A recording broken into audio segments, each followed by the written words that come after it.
soulful Mass, Koreans chant Viva Papa as the Pope celebrates Mass for the Feast of the Assumption. Out of his comfort zone, Francis speaks unfamiliar languages during his Asian trip.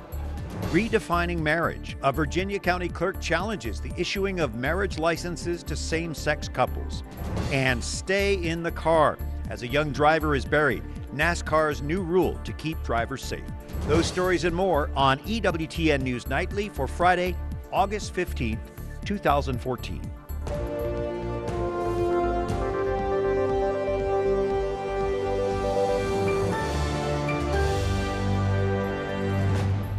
Good evening. Thanks for joining us. I'm Brian Patrick with your news now. A world leader, immensely popular? Yes, but first, Pope Francis is a pastor.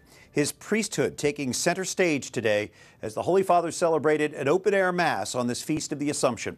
Among the tens of thousands attending the Mass was our Alan Holdren. He joins us now from Seoul tonight as we continue our Shine the Light coverage of the Pope in Korea. Alan? 50,000 people packed the Old World Cup Stadium in Daejeon, South Korea for Mass this morning, ecstatic to celebrate the Feast of the Assumption with Pope Francis. It was a true celebration of faith. There was reverence, an invitation to trust in God's mercy. This Pope brings hope. The nation is still reeling after a ferry sank in April, killing nearly 300. One Korean told EWTN News Nightly the Pope's presence was the only good news in Korea at the moment. May this tragic event, which has brought all Koreans together in grief, confirm their commitment to work together in solidarity for the common good. For Koreans, this was a once-in-a-lifetime chance to see Pope Francis at home, to tell him how they feel. I love you. One in the massive crowd came all the way from her current home in Canada to welcome him. I just wanted to be a part of it. And for these Florida natives now living and working in Daejeon, his presence has been edifying. I could not believe the kind of emotions that came out of me pouring, literally. And this really shows no matter how far we go away from home, we still have the same love of Jesus. And the Holy Father came here today to show it to show the whole world this. South Korea's Catholic culture is thriving, and Pope Francis is hoping the country will be a beacon for all of Asia. Thank you, Alan Holdren. We have more Shine the Light coverage of the Pope in Korea in just a few minutes. Our Susie Pinto covers Asian Youth Day and also a few surprises from Pope Francis. Now some of the other stories our EWTN News Nightly team has been covering in today's world. The European Union is announcing tonight a unified response to Islamic militants in Iraq. Members are pledging to send direct arms to Kurdish fighters and more humanitarian aid to displaced Iraqis. The decision comes after weeks of debate on how to handle the crisis there, with many EU leaders seeing Iraq's current situation a result of the U.S.-led invasion in the last decade. And in Iraq, a top cleric is urging unity as Prime Minister Nouri al-Maliki steps down. The Shiite cleric is also asking the Prime Minister-designate, Haider al-Abadi, to address the security issues in the country. Al-Maliki's decision to leave office willingly is Iraq's first democratic transfer of power since U.S. forces left Iraq in 2011. His earlier refusal to step down or work with other religious and ethnic groups is seen as a contributing factor, allowing ISIS to overrun parts of Iraq. Ukraine's president says his country's forces destroyed a Russian humanitarian mission overnight, but Russia disputes that account. The convoy is an attempt by the Putin government to give aid to civilians in the contested east. NATO countries have been wary of that mission, fearing it could camouflage an invasion force. While the exact status of the Russian convoy is unknown tonight, Ukraine sent 70 trucks full of grain, sugar, and canned food from the capital of Kiev to cities and towns in the east. And International Red Cross officials say the food will be handed out sometime this evening. In Somalia, at least 7 are dead. More people are wounded after a clash between government troops and militia forces. Government troops were trying to disarm the militiamen loyal to a warlord when the shootout began. 4 civilians are among the dead. The Somali government's been trying to disarm similar groups to improve safety in the capital of Mogadishu for the past week. Back here in the United States, gay couples may be able to legally tie the knot in Virginia as early as next week. A federal appeals court already struck down the state's law defining marriage as between one man and one woman. Now the court has refused to stay the decision or put it on hold. Jason Calvi is at the Prince William County Courthouse tonight with the story. Jason? Brian, same-sex couples could be coming here on Thursday to ask for marriage licenses, but the county clerk of court, as well as her lawyers, are asking the U.S. Supreme Court to intervene to put these gay marriages on hold, at least temporarily. All we're asking the Supreme Court here to do is to put the brakes on. Alliance Defending Freedom is asking the U.S. Supreme Court for an emergency delay. They represent the Prince William County Clerk, Michelle McQuigg. She respects the rule of law, and she has an obligation as a clerk to make sure that she is compliant with the rule of law. And so it's critical then that the Supreme Court carefully consider this question. This request goes right to Chief Justice John Roberts, who oversees this region. He has a couple options here. He can either temporarily delay gay marriages while the appeals process continues, or the Chief Justice could deny the delay. That would mean gay marriages would start here in Virginia next Thursday. Tony London, a plaintiff against the so-called same-sex marriage ban, explained why this matters to him back in February. We are no different than anybody else out here. We just want the opportunity to be recognized the same way everyone else is and to have the same benefits that married couples have. Virginia Delegate Bob Marshall wrote the state constitutional amendment in 2006. He wants to keep the law as voters approved it. The people of this country have got to stand up and say, you know what, this is preposterous. Only a man can marry a woman. And to alter that is really to tell the Creator that you didn't know what you're doing. And I was just in the clerk's office, and they said they're not doing any interviews on this topic. But the clerk's attorneys tell me they do expect a delay. They do expect the Supreme Court to issue a delay on those gay marriages. That's what's happened in 2 other cases. But Brian, if that delay does not come by Thursday, then I'm told that the clerk or one of her deputies will be forced to issue those marriage licenses on Thursday. All right, Jason Calvi reporting from Virginia tonight. And after nearly a week, the name of a police officer involved in a shooting last weekend of a teenager near St. Louis has now been released. The death of 18-year-old Michael Brown has sparked days of protests and nights of violence in the St. Louis suburb of Ferguson. That city's police chief announced the officer's name this morning. The officer that was involved in the shooting of Michael Brown was Darren Wilson. He's been a police officer for 6 years, has had no disciplinary action taken against him. He was treated for injuries which occurred on Saturday. Officer Wilson has been on administrative leave since the shooting. Police say they didn't publish his name at first to protect him. The chief also released images that allegedly show Brown stealing a box of cigars from a convenience store. Police say they were called from the store before they encountered Brown. NASCAR tonight telling its drivers not to get out of their cars after a crash on the track.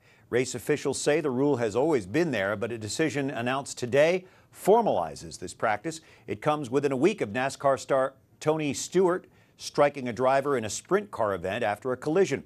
The 20-year-old driver, Kevin Ward Jr., was buried yesterday. A police investigation into the death is ongoing. Major League Baseball has new leadership tonight. Team owners elected Bob Manfred Thursday as the league's 10th commissioner to replace Bud Selig. Manfred is currently the chief operation officer for the league. Selig steps down in January after 2 decades leading Major League Baseball. We're glad to welcome back Michael Warren of the Weekly Standard. We're going to talk about some of this week's top stories.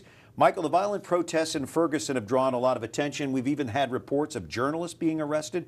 What do you make of this? Well, I think there was a slow trickle of information coming out. I think that was partly the fault of the Ferguson Police Department, who clearly wasn't very media savvy or prepared to have national media coverage of this event. I think it's a real tragedy that we've only just started to understand about exactly what's happened. I mean, we hadn't seen that video of what had happened right before Michael Brown was killed until today. So I think the more we find out, and once I think emotions maybe cool down and the justice system can work, then maybe we'll learn more about this tragic event. It's got to be tough, though, for the police because they're dealing with this violence, with the protests, and then you've got this media storm that no one really can prepare for. I don't think so. Yeah.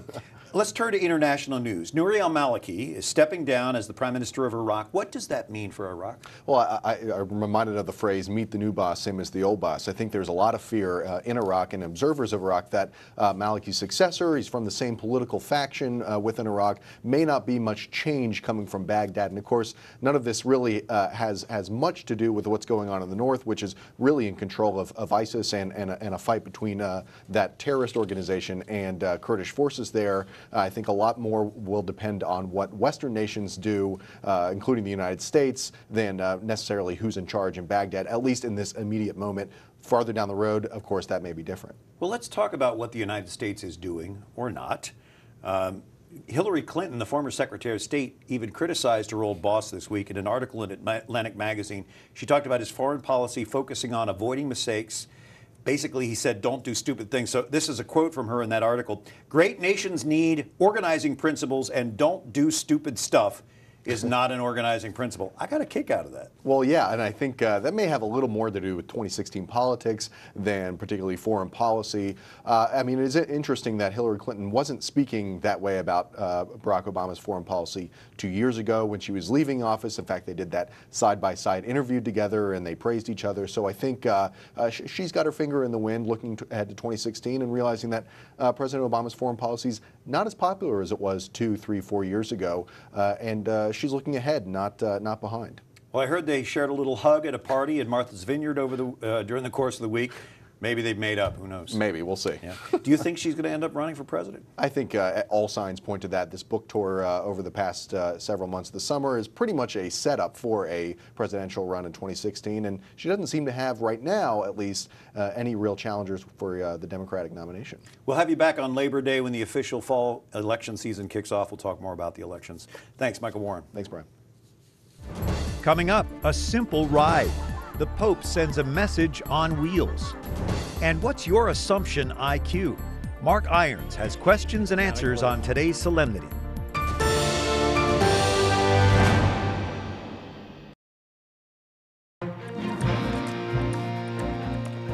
Thanks for joining us on this Friday evening, the Feast of the Assumption, August 15th. I'm Brian Patrick with EWTN News Nightly. It may be a hard sell in the newly rich and hyper-competitive culture of South Korea, but Pope Francis is calling for Catholics to combat the allure of materialism. South Koreans have been charmed by Francis's simple and humble manner. Instead of a luxury vehicle favored by the South Korean elite, the Pope uses a modest Korean-made Kia. Well, as he met with thousands of young Catholics from 23 nations, Francis stressed humility and simplicity. So many of our own friends and contemporaries, even in the midst of immense material prosperity, are suffering from the spiritual poverty. The trappings of wealth in South Korea are almost glorified, often linked to hard work and sacrifice, certainly not seen as an evil. We go back to Seoul now, where our Susie Pinto has been working alongside Alan Holdren. Susie, you've been following the Asian Youth Day there. What can you tell us about that? Brian, the Pope met with young people today who are here in South Korea to celebrate Asian Youth Day. Now that's World Youth Day on a local level for Asia. Today they had a big party. They performed songs for the Pope. They even put on a play about the prodigal son. But the most interesting part came when the Pope went off the cuff in English. That's very unusual. The Pope usually speaks in Italian or his native Spanish. Today it was different. Listen to this. I thank you for your warm welcome. Very warm, eh? Very warm. Today, Christ is knocking at the door of your heart, my heart.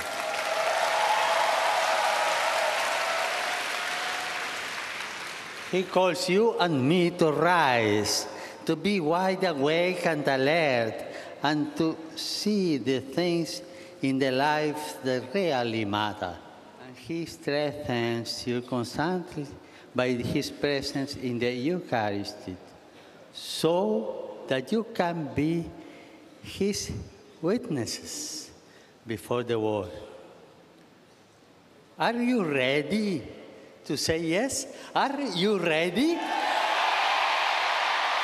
Brian, another thing I wanted to tell you about was a moving experience I had today. I had a chance to go to the Mass at the cathedral here in downtown Seoul, and it was absolutely incredible. First of all, to see the way that Koreans pray was really beautiful. They are reverent, they are recollected, they follow the Mass really closely. And then secondly, to see the universality of the church. Here we are on the other side of the world, but the Mass is in Korean with Korean customs, but it's all part of the one universal church that we all know. So it just really is another reminder that the church is present in all lands and among all people.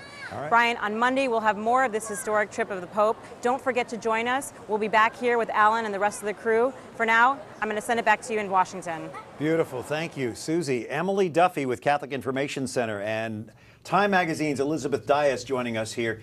Emily, this trip is a big deal for the Pope, for the Vatican, for the people of Korea, but it doesn't seem to be catching on so much with a lot of Catholics and the media in general. What do you think? Perhaps it's not catching on as much as it ought to, but this is really a trip for the whole world. The Holy Father has been bringing the message of hope to not only Korea, but the whole world. He's proposing Christian hope as the only adequate and reasonable response to so much of the despair and sadness that we see in the world today. And he spoke very good English. I mean, they told us he's uncomfortable. He seemed pretty comfortable. He's very animated. Elizabeth, do you see this trip as a new test for the Holy Father in terms of a spiritual world leader? You know, I do. I think certainly the trip has immense political and spiritual importance for Asia, but we're coming off a pretty rough month in terms of world politics, everything from Iraq to Ferguson, Missouri. I mean, Don't forget the plane crash. There's the Ukraine plane crash. There's Gaza.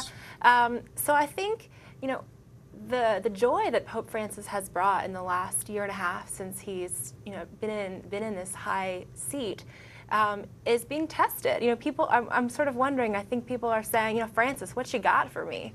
Well, I'll tell you, just watching him right there, he's got a lot. I mean, this guy has a lot of energy and he's firing up the young people. But Korea is a very sharply divided peninsula, north and south. Can he spark any unity there? I think it's possible. I think we have to look at it two ways. There's the political unity situation, and then there's also the ecumenical mission that he's on. And you know, when we look back and saw how the Holy Father handled his trip in the Middle East and then bringing leaders back to the Vatican, it's a little bit of a different situation in Korea politically, but he's also speaking to a divided Catholic and Protestant community. So I think we're looking for some spiritual unity there. Is he speaking strictly to the Korean community there, or is it to all of us, do you think, Emily? Not at all. It's to all of us. As with so many of these trips, the Holy Father is always speaking to all of us, and particularly here, with his message of hope, he's speaking to the whole world. Today, in his homily for the Feast of the Assumption of Mary, he said he proposed a Christian hope that was the antidote to despair that he described as spreading like a cancer through society. And he radically and boldly proclaimed a hope that you could only find in Christianity, and that's for the whole world. Certainly. And there is an authenticity about this man, especially when he preaches or even speaks to these young people. He's canonizing martyrs. He's talking to Asian young people, really bringing generations together too, isn't he? That's been a really important component of his trip. Korea has such a rich history of faith.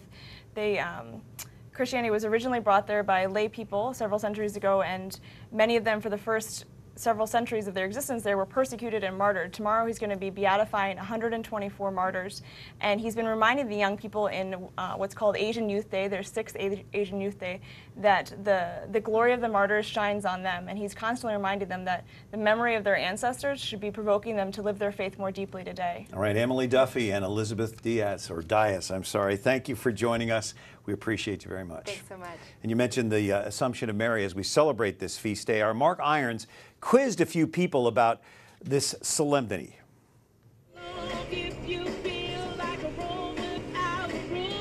So had you ever heard of the Assumption before? I would assume, but I didn't. Do you know what the Feast of the Assumption is? Not a clue. I used to. Yes, it's when Mary ascended into heaven. Our hope is in resurrection, and Mary is a symbol of that hope and her assumption. Why is this a holy day of obligation? Well, the better way to put it is a holy day of opportunity. You need to commemorate the fact that Mary was raised up into heaven. We just need to remember these things. They are important to our faith. Mary is the very image of the redeemed Christian, the very image of the model disciple of Jesus Christ. I think it's a time to celebrate the awesome experience of what our Holy Mother went through with our Lord. In her, we find the source of our hope, that we too, in our death, will have a falling asleep in the Lord, and that we will be taken back up into God's love.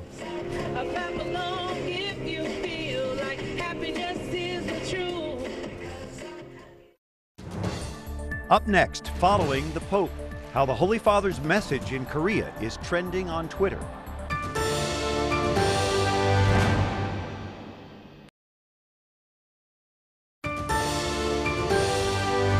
Thanks for joining us on Friday evening. I'm Brian Patrick. Big traffic trouble?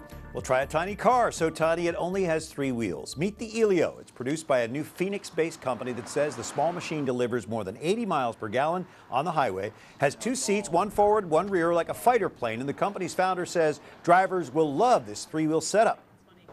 Once you're in it, you have no idea that you're missing a wheel, so to speak. It feels like any other vehicle, that, you know, from a handling perspective. The car runs about $6,800. The company wants to target drivers who might otherwise buy a used car in that range. Elio says production will start in 2015, and by that time they hope to have 27,000 orders. Well, Alan and Susie are on the ground in Seoul, but anyone can follow along with Pope Francis in Korea from their own home. Catherine Szeltner joining us now to tell us how. Well, the internet and social media are buzzing with the Holy Father's trip to the Korean Peninsula. Let's take a look at what's trending. Today, Korean opera singer Sumi Cho performed for the Holy Father at the World Cup Stadium Mass. She took to her Twitter afterwards, tweeting, singing Ave Maria at the event before Papal Mass. #Assumption, #Pope Francis. The Korean star even linked to an Instagram video of her performance.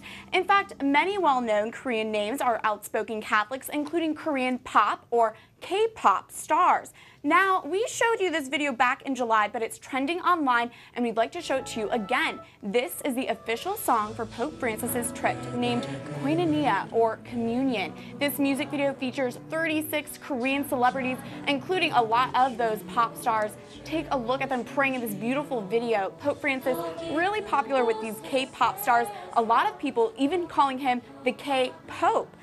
We heard earlier how Pope Francis is speaking English in Korea. Well, on his English Twitter page, he's tweeting in Korean. Take a look. In Korean, Pope Francis tweeted, "Dear young people, Christ asks you to be wide awake and alert to see the things in life that really matter." This is just one of the 5 Korean tweets he sent out. Just another great example of Catholic universality. Prayer is powerful in all languages.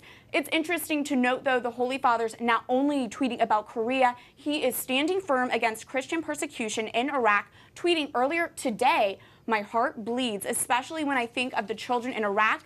May Mary, our mother, protect them." But going back to Korea, here's a tweet that gives us a good insider look at the events. Greg Burke is a senior communications advisor at the Vatican. He tweeted this picture of a Korean teen taking a selfie with Pope Francis, the Holy Father giving a big smile, our Pope in the modern era. The benefit of social media, Twitter, Facebook, Instagram, is we can get instant updates and news from the papal trip and instant images. Some of my favorite photos came from our very own Alan Holdren's Twitter account. Take a look at these close-up Pope Francis photos Alan snapped while on the papal plane. These were taken the moment Pope Francis learned a journalist was killed in Gaza violence, when he then asked for a minute of silent prayer. This Pope is giving us so much access, and social media is just another way we can follow in Pope Francis's footsteps. All right, Catherine, those of us who are on Twitter, how can we stay in touch with what's going on? There are a few ways. I think the best way is to follow our reporters. But Alan and Susie are both live tweeting some of the papal events. You can follow Alan on Twitter at Alan Holdren and follow Susie at Susie Pinto. And if you tweet, be sure to use the hashtag Pope in Korea. It's trending right now, and it's the best way to tap into those other tweets. All right, Catherine Szeltner, thank you so much. And thank you for joining us. Like us on Facebook, follow us on Twitter, watch again on EWTN's YouTube page. For all of us here at EWTN News Nightly, I'm Brian Patrick. Thanks for watching. We leave you tonight with more beautiful sights and sounds from the Pope's Mass in Daejeon. Good night and God bless you.